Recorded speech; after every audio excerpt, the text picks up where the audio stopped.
What if the $8.9 million mansion sale isn't just about real estate, but about survival? Justin Baldoni has quietly listed his sprawling Ojai estate for $8.88 million. No flashy announcement.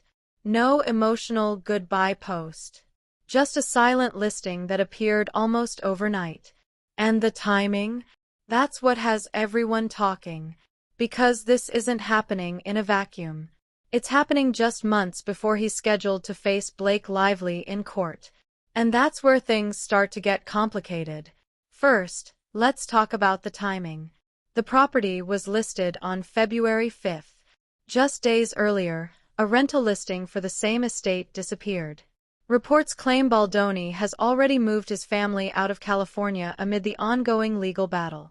The trial is set for May 18th. So naturally, fans are asking the obvious question. Is this just a lifestyle change, or preparation for something bigger? High-profile lawsuits are expensive. Reputation damage is even more costly. And when someone quietly offloads a nearly $9 million compound right before a major courtroom showdown, people notice. But that was only the beginning. Because this isn't just any house. Baldoni and his wife Emily bought the property in 2020 for $2.2 million. What followed was a full transformation. 2 years of renovations, structural additions, imported features. In 2023, the estate was proudly showcased in Architectural Digest, presented as a sanctuary inspired by their travels to Mexico. Mediterranean-style main house. Over 5,200 square feet. 10 acres at the foothills of the Topa Topa Mountains. But it doesn't stop there. A tiny house. A yoga dome. A guest dome imported from Poland. A regenerative orchard.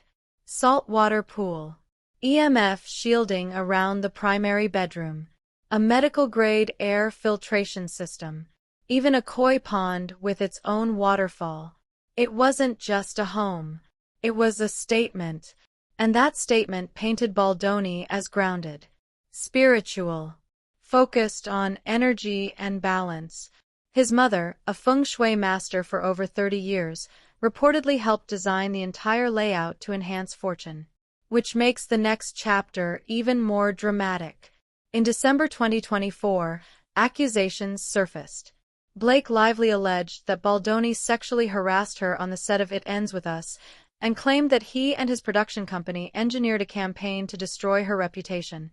Days later, she filed a lawsuit seeking damages. Baldoni has vehemently denied all allegations. He even attempted to file a countersuit, which was later dismissed by a judge. And then came the industry fallout.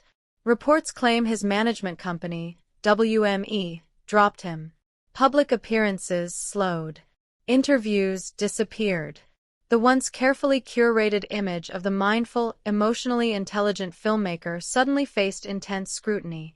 But that wasn't the only explosive twist. Court documents unsealed earlier this year revealed private messages between Blake Lively and her friend Taylor Swift. In one message, Swift reportedly referenced Baldoni getting out his tiny violin, reacting to a People magazine article about him discussing past trauma. The text sparked a full-blown fan war online. Swift also admitted feeling exhausted and described a shift in her friendship dynamic with Lively. The internet dissected every word. Some fans defended Baldoni. Others doubled down on support for Lively.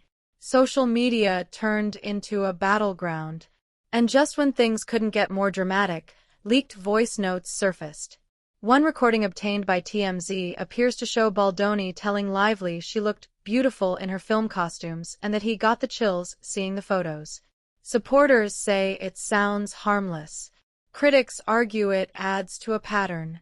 The interpretation depends entirely on who you ask. Another voice memo revealed Lively expressing stress about returning to work shortly after giving birth, asking for more preparation time before filming began. The public release of these recordings only intensified the narrative war. So now, zoom out. A multimillion-dollar estate quietly listed. A high-stakes trial looming. a career hanging in the balance, industry relationships strained, A-list names pulled into the chaos. Selling the ojai compound could simply be a smart financial move, or it could be a strategic retreat, a way to reduce exposure, a way to brace for impact.